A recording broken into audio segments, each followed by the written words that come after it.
Hello everyone and welcome back to career 360।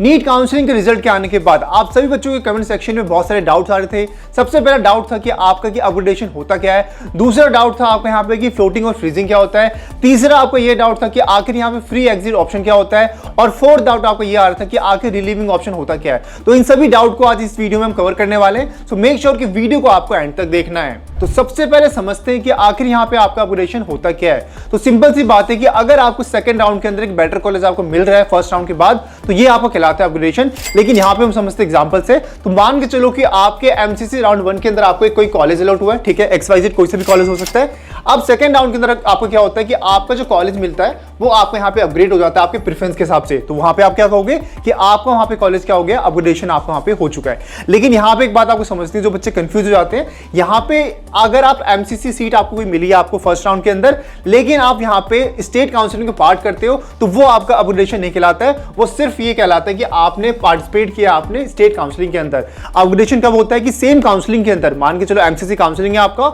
उसमें ही आपको second round में एक बेटर कॉलेज मिलता है, तो वो यहाँ पे आपका अपग्रेडेशन कहलाता है। ठीक है, तो यहाँ पे आपको एक बात समझनी पड़ेगी कि सेकंड राउंड में एलिजिबल होने के लिए यहाँ पे आपको यहाँ पे फीस पेमेंट करनी पड़ेगी एंड वहां पे रिक्वायर्ड जो डॉक्यूमेंट्स है आपके वो भी आपको यहाँ पे सबमिट करना पड़ेगा। अब यहाँ पे हम रूल्स को समझ लेते हैं। सबसे पहली चीज कि अगर यहाँ पे आपको कोई कॉलेज अपग्रेड होता है तो राउंड 1 में जो भी आपको सीट मिली होगी वो ऑटोमेटिक आपको यहाँ पे कैंसिल हो जाएगा, क्योंकि सिंपल सी बात है आपको दूसरा कॉलेज वहां पे मिल चुका है। लेकिन सबसे बड़ा डाउट ये आता है कि मान के चलो कि राउंड 1 में आपको कोई कॉलेज मिला, लेकिन सेकंड राउंड के अंदर वो आपका अपग्रेड नहीं होता है, तो इस केस में क्या होगा, बच्चे पूछते हैं कि क्या हमारा जो कॉलेज था वो हमारे पास रहेगा या फिर नहीं रहेगा। सिंपल सी बात है, इसका जवाब है हाँ, वो कॉलेज जो भी आपके पास राउंड 1 में मिला हुआ था वो कॉलेज आपके पास ही रहेगा अगर आपका यहाँ पे अपग्रेड नहीं होता है। तो ये बात समझनी है, कोई घबराने वाली बात नहीं है। अगर आपका अपग्रेड नहीं होता है तो जो भी सीट आपके पास थी, जो भी कॉलेज आपके पास था, वो आपके पास ही रहने वाला है। और यहाँ पे आपका प्रो टिप ये रहेगा कि जब भी आप प्रेफरेंस को बना रहे होंगे या बना चुके होंगे, तो यहाँ पे आपको एक बात ध्यान रखनी है कि जो भी आपके टॉप प्रेफरेंस कॉलेज होते हैं उसको आपको हमेशा ऊपर रखना होता है, ताकि जब आप अपग्रेड करो तो ऊपर अच्छे कॉलेज में ही आप जाओ वहां पे। ठीक है, तो ये बात आपको यहाँ पे ध्यान रखनी है। अब समझते हैं आपके सेकंड डाउट फ्रीजिंग और फ्लोटिंग को। अब फ्लोटिंग का मतलब ये है आपकी जो भी आपको सीट मिला है आपने उसे एक्सेप्ट किया एंड यहाँ पे आप अपग्रेड के लिए जा चुके हो। ठीक है, लेकिन यहाँ पे आपको ध्यान रखना है, अगर आपको एक बेटर ऑप्शन चाहिए तभी यहाँ पे आपको फ्लोटिंग ऑप्शन को यहाँ पे चूज करना है। एंड फ्रीजिंग का मतलब यहाँ पे ये है कि जो भी आपको कॉलेज मिला आप उससे सेटिस्फाई हो एंड अब आपको आगे कॉलेज में नहीं जाना है, तो यहाँ पे आप क्या करते हो, यहाँ पे आप अपने प्रेफरेंस को लॉक कर देते हो, यानी जो भी कॉलेज आपको मिला होगा वही उस कॉलेज से आप सेटिस्फाई हो एंड वही कॉलेज आपको यहाँ पे रहने वाला है। ठीक है, अब ये बात ध्यान रखनी है, जैसे मैंने बताया आपको फ्रीज तभी करना है आपको अगर आपको लगता है कि आपको आपके मनचाहा कॉलेज मिल चुका है या फिर आपको अपना ड्रीम कॉलेज मिल चुका है। अगर आपको अपना ड्रीम कॉलेज नहीं मिला है, लगता है कि आपको बेटर कॉलेज मिल सकता है, तो यहाँ पे आपको फ्लोटिंग पे जाना है। लेकिन अगर आपको लगता है कि नहीं भाई आपको ड्रीम कॉलेज मिल चुका है, जो कॉलेज आपको मिला आपको उसमें रहना है, तो उसी ऑप्शन पे आपको यहाँ पे फ्रीज पे यहाँ पे क्लिक करना पड़ेगा आपको। ठीक है, अब समझते हैं आपके तीसरे डाउट रेजिग्नेशन को।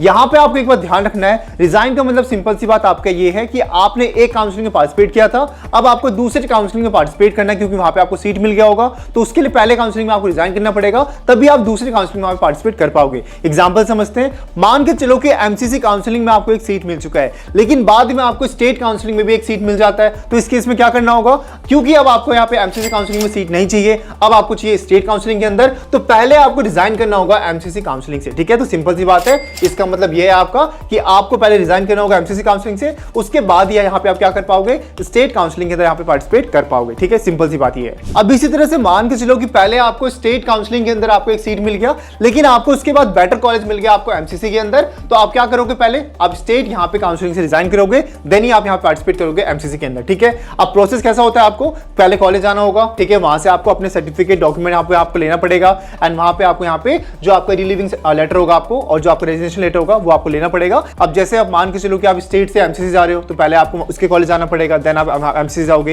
एंड अगर मान के चलो कि आपको पहले एमसीसी में थे, अब आप स्टेट में जा रहे हो, तो उस तरह से आपको पहले उसके कॉलेज जाना होगा एंड वहां पे आपको एडमिशन लेना पड़ेगा। ठीक है, तो सिंपल सी बात आपको ये समझनी है। और यहाँ पे सबसे बड़ा डाउट ये भी आता है कि क्या सेम काउंसलिंग में भी हमें रिजाइन करना पड़ेगा, तो इसका आंसर है नहीं। अगर आप सेम काउंसलिंग में पार्टिसिपेट कर रहे हो तो उसके लिए आपको यहाँ पे रिजाइन करने की कोई जरूरत नहीं है, वो ऑटोमेटिक आपको आपको यहाँ पे काउंसलिंग हो जाएगा और वो आपका अपग्रेड हो जाएगा। तो सेम काउंसलिंग में आपको रिजाइन नहीं करना पड़ता।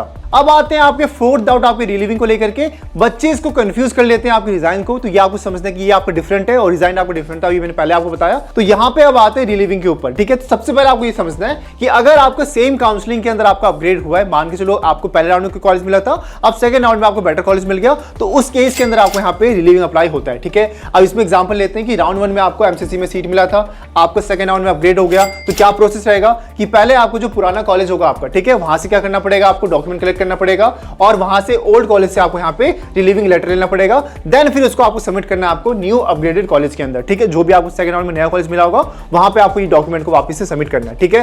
तो ये आपको मैंने समझा दिया। डिफरेंस मैंने आपको बता दिया कि रिजाइन में क्या होता है आपका कि वो दो डिफरेंट काउंसलिंग में अगर आपको जाना है तो पहले वहां रिजाइन करना पड़ेगा और दूसरे काउंसलिंग में आपको पार्टिसिपेट करना पड़ेगा। लेकिन यहाँ पर रिलीविंग के अंदर सेम काउंसलिंग, यानी जो अगर आप स्टेट पार्टिसिपेट करो, स्टेट में ही अगर आपका अपग्रेड होता है तो यहाँ पे आपको रिलीविंग अप्लाई होगा, और आपका एमसीसी में ही अगर आपका यहाँ पे अपग्रेड होता है तो वहां पे वो अप्लाई होगा। लेकिन अगर आपका पहले स्टेट में थे आप, अब आपको जाना है एमसीसी वाले में, पहले आप एमसीसी में थे अब जाना आपको स्टेट में, तो उस केस के अंदर आपका रिजाइन होगा। अगर आप सेम काउंसलिंग में हो तो यहाँ पे आपका रिलीविंग हो। आई होप कि सारे डाउट्स आपके क्लियर हो गए होंगे, लेकिन फिर भी अगर आपके पास कोई डाउट बचता है तो नीचे आप कमेंट सेक्शन में हमसे पूछ सकते हो। तो मिलते हैं नेक्स्ट वीडियो के अंदर, तब तक आपको वीडियो को लाइक करना है। तो मिलते हैं नेक्स्ट वीडियो के अंदर, तब तक take care and bye bye.